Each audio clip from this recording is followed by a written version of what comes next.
The night was quiet at the Deep Space Monitoring Station. Commander Thyron sat alone, watching his screens glow softly in the darkness.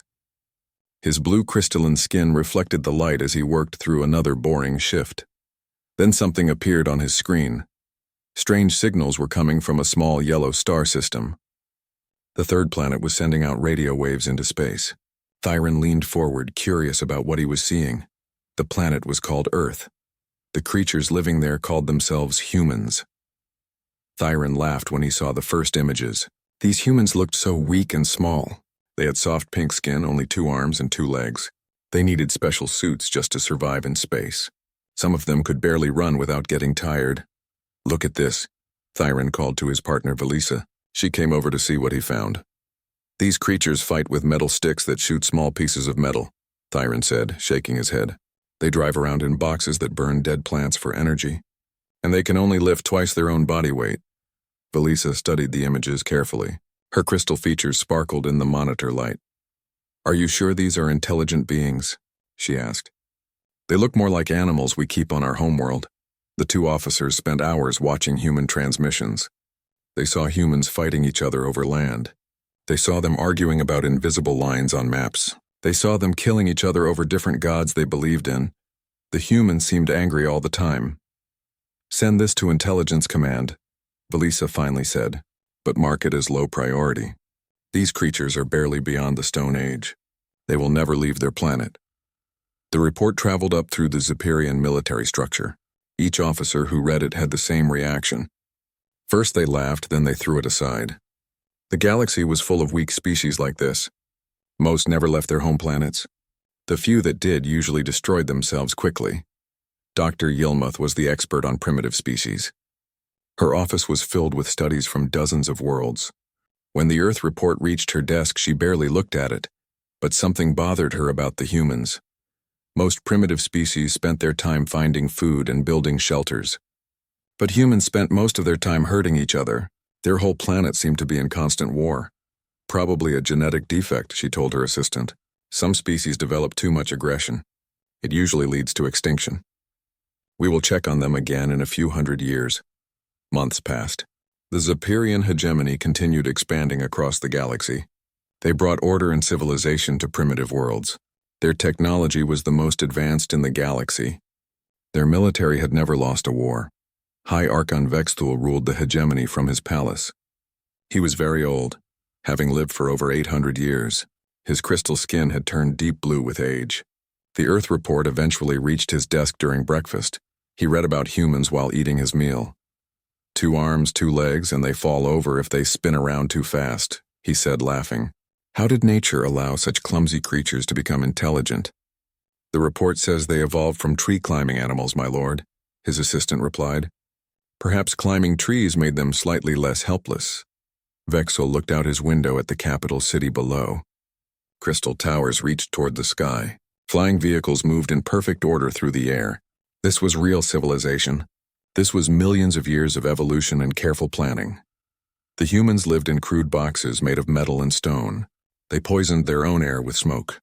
They had not even figured out how to work together as one species. Half of their planet was always fighting the other half. File it under future expansion candidates, Vexthul told his assistant. We will deal with them when we have time. It should take about 1 day to make them surrender. But the hegemony was busy with more important conquests. Other worlds had actual weapons and technology worth worrying about. Humans could wait. Years passed. The human signals grew stronger, but nobody in the hegemony paid attention. Primitive species often had brief moments of growth before destroying themselves. The humans would probably destroy their own planet before the hegemony bothered to conquer them. Nobody realized how wrong they were. Then something unexpected happened. The hegemony's expansion finally reached the outer edge of the human solar system. Long-range scouts detected space activity around Earth. The little creatures had figured out how to leave their planet. Commander Thalaron, now promoted to fleet captain, was sent to investigate. He took a small scout ship to the edge of the system and turned on his sensors. What he found made him laugh out loud. The humans had built a space station. It was a crude thing made of metal tubes and spinning wheels. Tiny human figures in bulky white suits floated around outside working with primitive tools. Their ships were barely more advanced than the rockets they had been using for decades. "Control, this is Captain Thalaron," he reported back to base.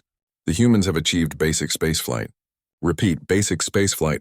They are using chemical rockets and building some kind of orbital habitat. Recommend we proceed with standard conquest protocols." High Archon Vexthal received the report during his weekly War Council meeting.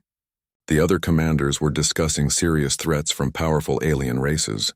When the Earth matter came up, Vexthal barely paid attention. "The humans," Vexthal said with a wave of his hand. "Very well. Send the 47th Conquest Fleet. This should be finished within a week." Admiral Zector was chosen to lead the mission. He was young for his Empyrean commander, only 300 years old, but he had successfully conquered 12 worlds without losing a single ship. The human conquest would be his 13th victory. "What kind of resistance should we expect?" he asked the intelligence officer. "Minimal to none," came the reply. "Chemical rockets, primitive explosives, and some electromagnetic weapons that barely register on our sensors.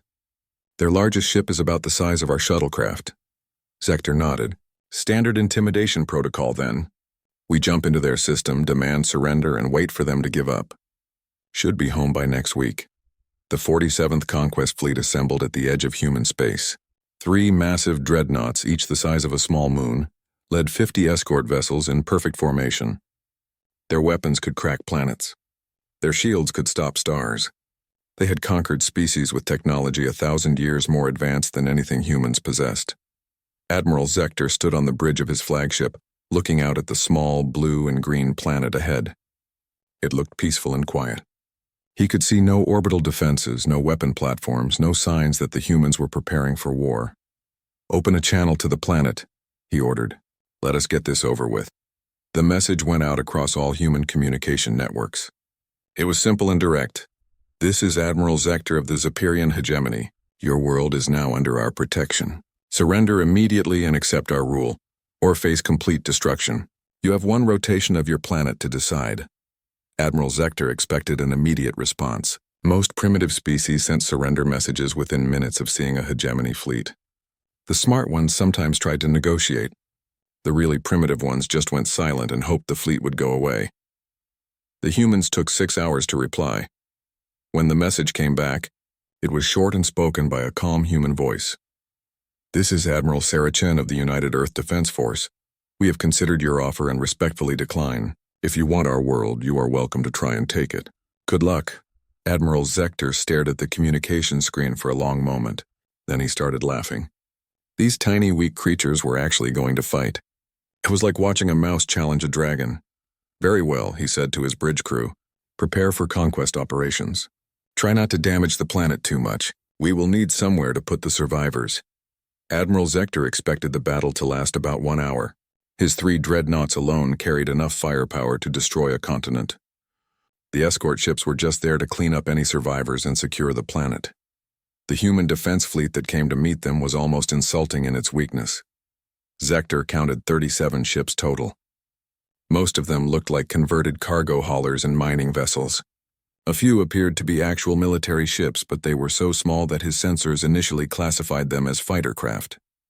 "Sir," his weapons officer reported, "the human vessels are moving to intercept us. Should we warn them again?" Zector studied the tactical display. The human ships were arranging themselves in a loose formation between his fleet and their planet.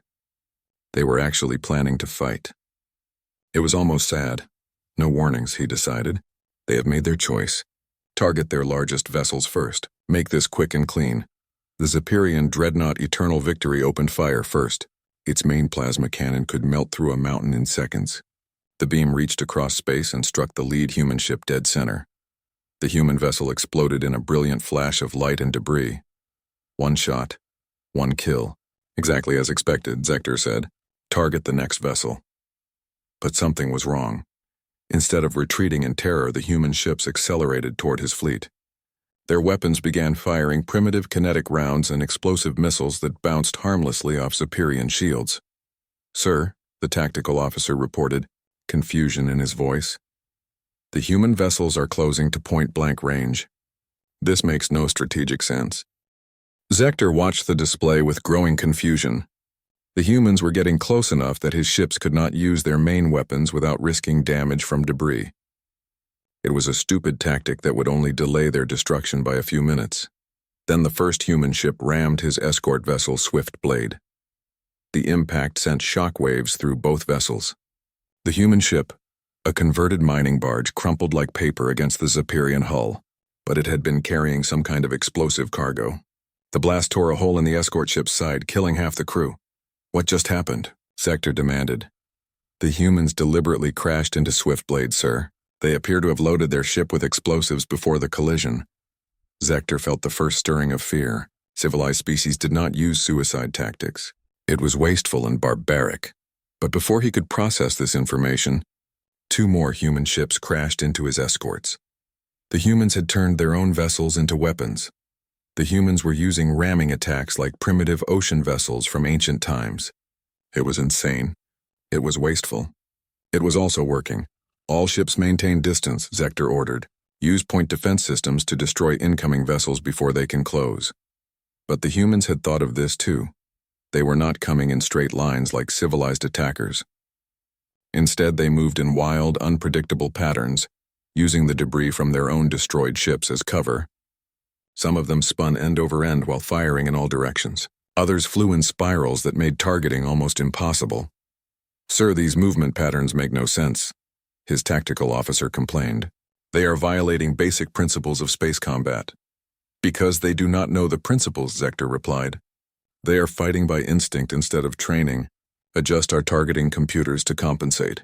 But every time the Zephyrians adapted their tactics, the humans changed theirs. When the point defense systems learned to track spinning ships, the humans started flying through debris fields.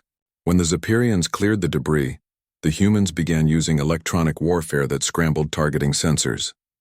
Most disturbing of all, the humans seemed to be getting better at fighting as the battle continued. Their initial attacks had been clumsy and desperate, but each wave of human ships fought more effectively than the last. They were learning from their mistakes in real time. "How is this possible?" Zector asked his intelligence officer. "Primitive species do not adapt this quickly." "Unknown, sir. Perhaps they are sharing tactical information between ships." Captain Lisa Rodriguez commanded the human destroyer Defiant. Her ship was one of the few actual military vessels in the Earth Defense Fleet. She had been a naval officer before the aliens arrived, trained in submarine warfare and small unit tactics. The alien ships were huge and powerful, but they fought like they expected their enemies to stand still and take turns shooting. Rodriguez had spent her career fighting opponents who tried to hide and ambush her. She knew how to use an enemy's size against them. "All ships, this is Admiral Chen," came the voice over the radio. "New tactic. Use the asteroids in Sector 7 as cover. Make them come to us." Rodriguez smiled grimly as she changed course. The aliens had better weapons and stronger ships, but they fought like people who had never been in a real fight. They expected war to be orderly and predictable. Human war was chaos. The Defiant slipped between 2 large asteroids and powered down all non-essential systems.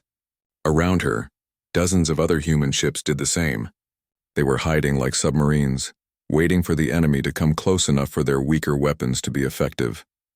Admiral Zector watched his sensor displays with growing frustration. The human ships had scattered into the asteroid field and disappeared. His scanners could detect them if he got close enough, but the asteroids made long-range targeting impossible. "Sir, recommend we clear the asteroid field with plasma bombardment," his weapons officer suggested. "Negative. We need those asteroids for mining operations after we take the system. Send in the escort ships to flush them out." It was exactly what the humans had hoped for. As the Zephyrian escorts moved into the asteroid field, human ships emerged from hiding like deep-sea predators. They came from above and below, using the 3-dimensional nature of space in ways that the Zephyrians had not anticipated. The Defiant emerged from behind an asteroid directly beneath a Zephyrian escort. Rodriguez fired everything she had at point-blank range. Her missiles could not penetrate the alien shields, but the electromagnetic pulse from her warhead scrambled the escort sensors. While the Zephyrian ship was blind, 2 other human vessels attacked from different angles. Their weapons still could not break through the alien armor, but they did not need to. They had loaded their cargo holds with mining explosives. Both human ships rammed the escort simultaneously. The combined explosion tore the Zephyrian vessel in half. "This is impossible," Zector muttered, watching his ships die one by one. They are sacrificing 2 ships to destroy one of ours. The mathematics make no sense. But the humans were not thinking about mathematics. They were thinking about survival. Every human ship that died took Zephyrian vessels with it. Every Zephyrian ship destroyed meant fewer enemies to threaten Earth. The battle raged for 6 hours. The Zephyrians had superior weapons, stronger ships, and better shields. They should have won easily.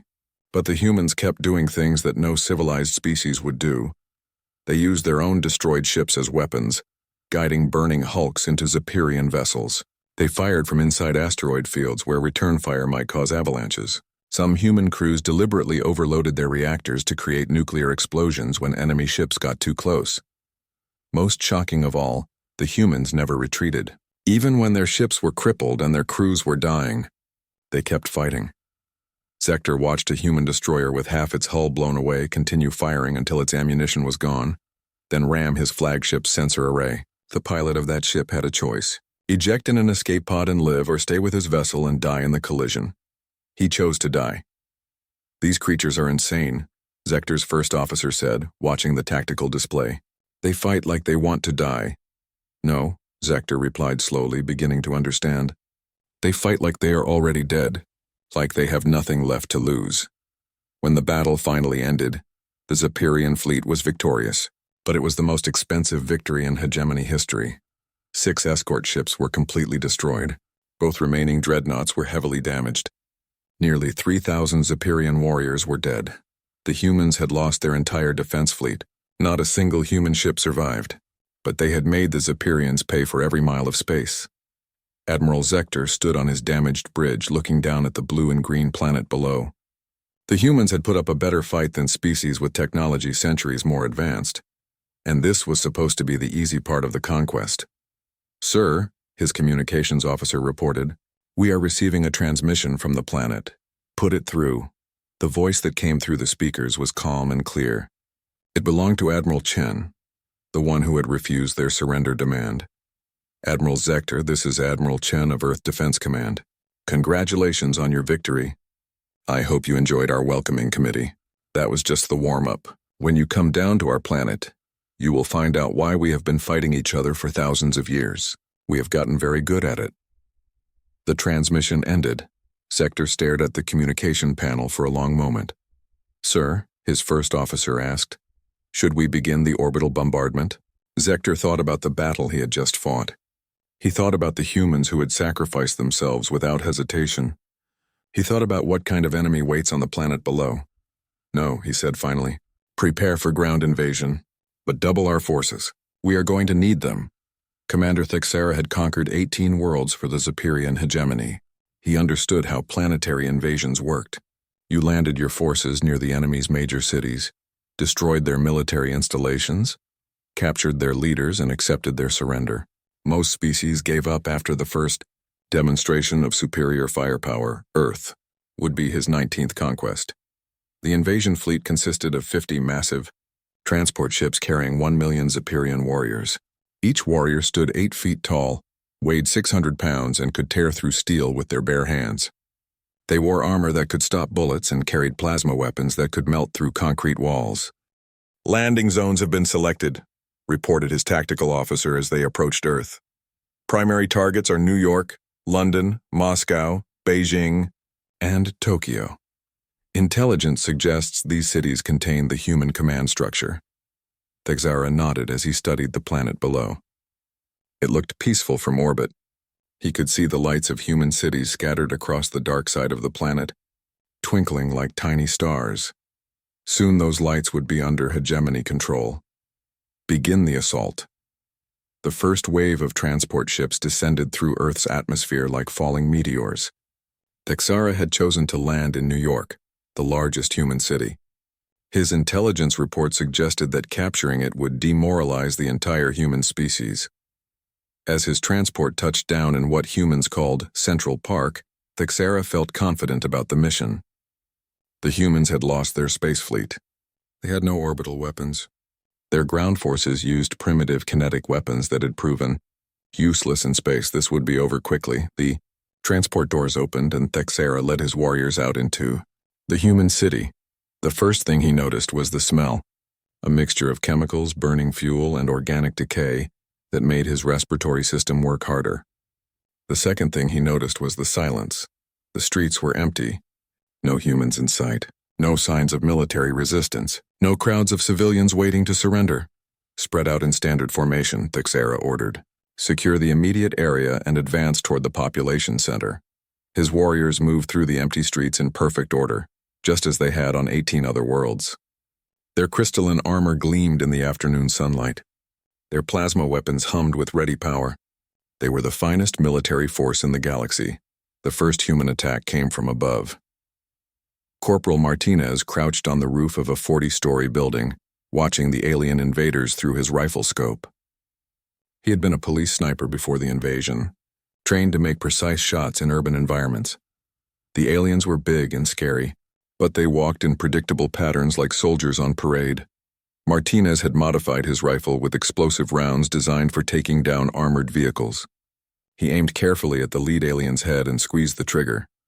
The bullet struck Thixera's helmet and exploded, sending cracks through his crystalline armor but not penetrating completely. The impact staggered him and activated his suit's damage warnings. "Sniper!" he shouted, raising his plasma weapon toward the building where the shot had come from. But Martinez was already gone, moving through the building stairwells like he had practiced 1,000 times. By the time the aliens fired, they were shooting at empty air. "Sir," reported one of Thixera's squad leaders, "we are taking fire from multiple positions. The humans appear to be using the buildings as cover." This was not how civilized species fought. When the hegemony invaded other worlds, the defending armies met them in open areas where superior technology could decide the battle quickly. The humans were hiding in their own cities, using their knowledge of the terrain against the invaders. More shots came from different buildings. Human snipers were positioned throughout the city, firing from windows and rooftops before disappearing into the maze of structures. Each shot targeted the weak points in Zephyrian armor, joints, sensors, and breathing apparatus. "Return fire on all sniper positions," Thixera ordered.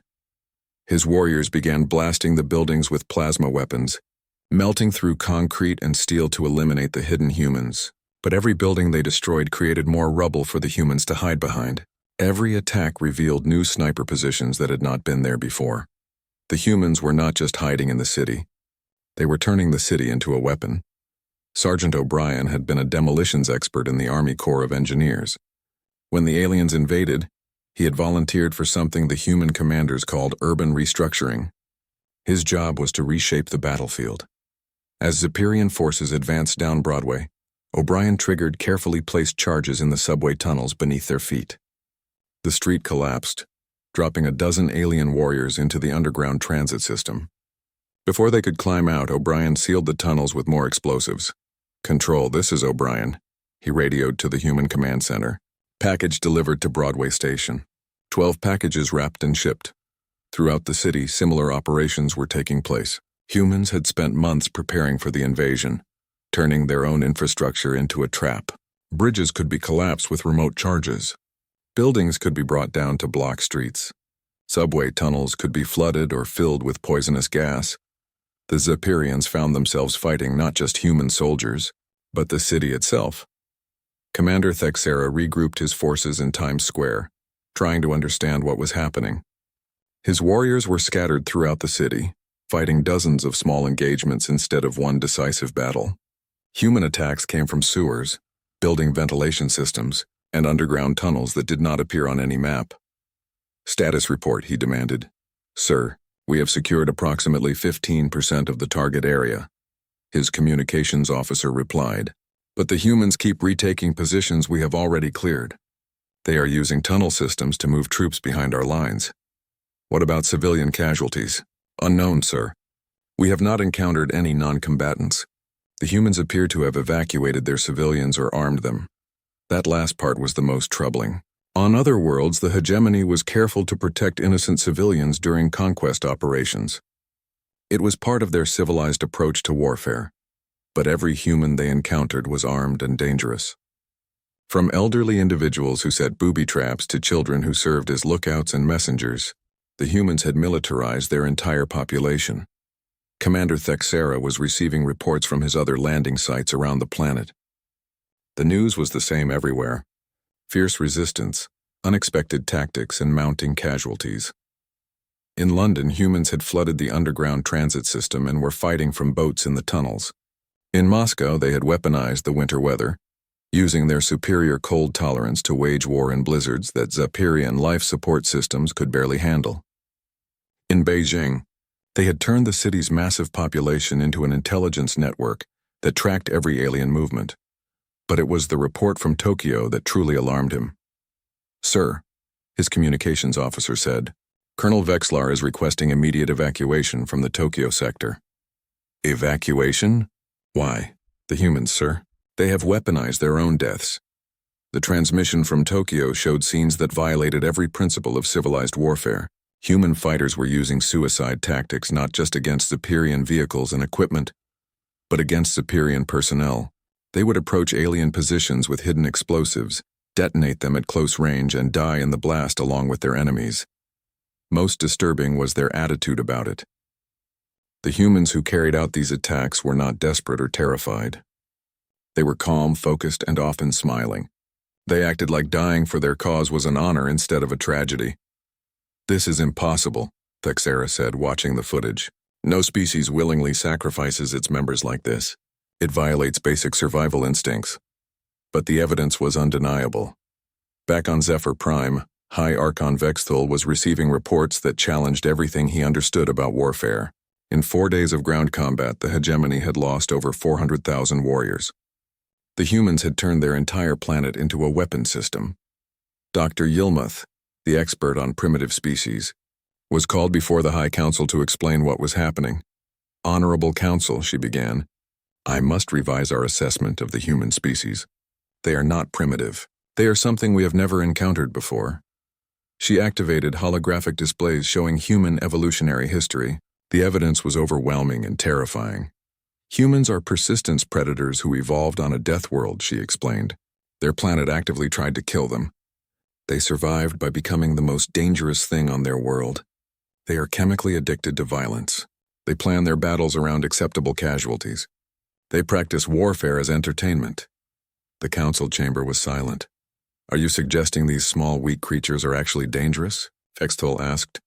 "My lord, I am suggesting that these creatures are the most dangerous species we have ever encountered. Their physical weakness is irrelevant. They fight with their minds, not their bodies, and their minds have been shaped by millions of years of constant warfare." On Earth, the fighting continued.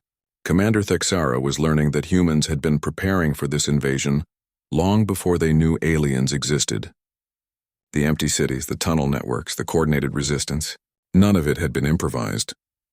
Then came the message from Admiral Chen. "Commander Thexara, this is Admiral Sarah Chen. I hope you are enjoying your visit to Earth. As you can see, we take hospitality very seriously here. We have prepared special accommodations for all your warriors." Thexara could hear explosions in the background. "You are probably wondering why we are fighting so hard," Admiral Chen continued. "The answer is simple. This is our home, and humans will do anything to protect their homes. If you would like to discuss terms for your withdrawal, we are prepared to negotiate. We will allow your forces to leave Earth unharmed in exchange for a formal treaty recognizing our independence." Thexara felt anger surge through his crystalline body. A primitive species was offering him terms as if they were equals. "Send a reply," he ordered. "Tell them we do not negotiate with primitives. Tell them we will continue this invasion until every human is dead or captured." The response came back within minutes. "Understood, Commander. In that case, welcome to Phase 2. Thexara was about to ask what Phase 2 meant when the lights went out, all across the planet. Human sabotage teams triggered coordinated attacks on power grids, communication networks, and supply lines. The Zapierian forces found themselves cut off from each other, fighting in darkness with failing equipment and no way to call for support. The humans had been patient. They had allowed the aliens to spread across the planet and establish positions in major cities. Then, when the Zapierian forces were most vulnerable, they struck simultaneously at every critical system. In the tunnels beneath New York, Captain Chen Wei was leading his engineering team toward a new objective. They had been digging for days, creating a passage that would take them directly under the largest Zapierian base in the city. "How much explosive?" asked Maria Santos, his assistant. "All of it," Chen replied. "We are going to collapse 6 city blocks." Everything above us comes down. Sir, that will destroy most of Midtown Manhattan. Better our buildings than our planet. The explosion, when it came, was visible from orbit. 6 square blocks of New York City collapsed into the earth, taking thousands of Zephyrian warriors with them. Similar explosions occurred in cities around the world. Humans were willing to destroy their own civilization to stop the invasion. Commander Thexera stood in the ruins of Times Square, surrounded by the wreckage of what had been a beautiful human city. His forces were scattered and broken. His communication systems were failing. His warriors were dying by the thousands. He had conquered 18 worlds without difficulty. Earth was supposed to be the easiest conquest of all. Instead, it had become a nightmare. Sir, his surviving communications officer reported, High Archon Vexthul is ordering a full withdrawal. All Zephyrian forces are to evacuate Earth immediately. Thexera felt relief wash over him. The order to retreat was not a sign of weakness. It was a recognition of reality. The hegemony could not win this war. Not because humans had better technology or superior numbers, but because humans were willing to pay any price to protect their home. As Zephyrian transport ships began evacuating the planet, human fighters continued attacking until the very last alien left Earth's atmosphere. 6 months later, High Archon Vexthul was dealing with the worst crisis in hegemony history. The defeat had shaken the foundation of their empire. 17 worlds had declared independence. 3 client species had stopped paying tribute, and now there were reports of strange ships appearing throughout hegemony space. Human ships. How is this possible? Vexthul demanded, studying intelligence reports. We destroyed their entire space fleet. We monitored their planet. They should not have the technology to build faster than light vessels. Dr. Yilmoth stood before the High Council with her latest analysis. My lord, the humans have been busy. They salvaged our destroyed ships from the space battle and reverse-engineered our technology. But they did not simply copy our designs. They improved them. The holographic display showed images of human vessels that looked like nothing the galaxy had ever seen before. Zephyrian technology fused with human engineering in ways that should not have been possible. They made them faster, more efficient, and more powerful, Dr. Yilmoth explained. Human engineers approached our technology like they approach everything else, as a problem to be solved through innovation and adaptation. The reports were detailed and disturbing. Human ships were appearing near hegemony worlds, conducting reconnaissance missions. They were gathering intelligence on military installations, trade routes, and planetary defenses.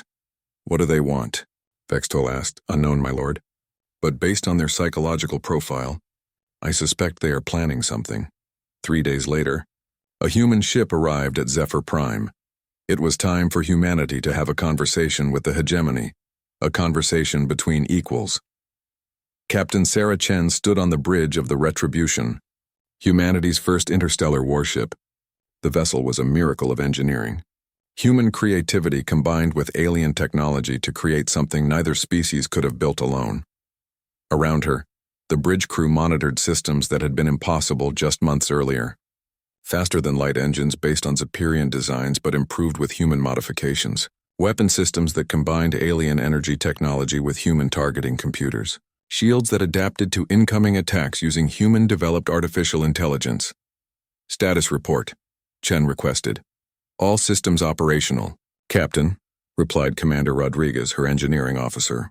The hybrid power system is performing at 115% of design specifications. How is that possible? The human modifications, ma'am. We redesigned the energy flow patterns using techniques from our electrical grid systems. The aliens built their technology for reliability. We built ours for efficiency. Chen nodded and turned to her navigation officer. Set course for Zephyr Prime. Time to have a conversation with their leadership. The journey to the hegemony capital took 3 days, faster than any Zephyrian ship could make the same trip. When the Retribution emerged from faster-than-light travel at the edge of the Zephyr system, it immediately attracted attention. Admiral Zector, still commanding the home defense fleet after his failure at Earth, watched the human vessel approach with a mixture of curiosity and dread. The ship was small compared to his dreadnoughts, but its design radiated efficiency that made him uncomfortable. Sir, his sensor officer reported, the human vessel is requesting permission to approach Zephyr Prime for diplomatic talks. Diplomatic talks? Zector was confused. Since when do primitives request diplomacy? Sir, our sensors indicate that their ship is equipped with weapons we cannot identify, and their shields are operating on frequencies we have never seen before. Zector studied the sensor data more carefully. The human ship's power signature was impossible. It was generating more energy than vessels twice its size. Its shield harmonics were shifting in patterns that would make targeting extremely difficult. How long did it take them to build this? He asked. Unknown, sir. But based on the construction techniques visible in the hull design, no more than a few months. A few months. The Zepyrians needed years to design and build new ship classes. The humans had gone from primitive chemical rockets to faster-than-light hybrid technology in less than a year. Grant their request, Zector decided, but maintain full combat readiness. If they are here for revenge, we will be ready. Captain Chen transported down to Zephyr Prime with a small diplomatic team. The Zepyrian capital was everything she had expected. Crystal towers reaching toward the sky, perfectly ordered streets, and alien architecture that spoke of centuries of peaceful development. It was beautiful. It was civilized, and it was completely unprepared for war. Chen had studied intelligence reports during the journey. Zephyr Prime had defense systems designed to stop attacking fleets, but no preparations for ground combat. The population had never experienced invasion. Their military was trained for conquest, not protection of their homeland. If humans wanted to conquer the Zepyrian capital, it would take about 3 days. But conquest was not why Chen was here. High Archon Vextal received the human delegation in his throne room, a vast chamber carved from a single crystal formation. He sat on a throne that had been shaped by his ancestors, surrounded by symbols of hegemony power that had intimidated species across the galaxy. Captain Chen was not intimidated. Your Excellency, she began, speaking through a translation device, I bring greetings from the people of Earth and an offer of partnership. Partnership? Vextal's voice echoed through the chamber. You speak of partnership after defying our rightful conquest of your world? With respect, your conquest was not rightful, Chen replied calmly. And it was not successful. Your forces learned that humans are not the primitive species you believed us to be. She activated a holographic projector that showed images from the invasion, Zepyrian warriors retreating from human cities, alien ships being destroyed by improvised weapons, and the final evacuation that had left Earth firmly in human control. We understand that you made an honest mistake, Chen continued. You assumed we were weak because we look weak. It is a natural error. Most species in the galaxy judge strength by physical appearance.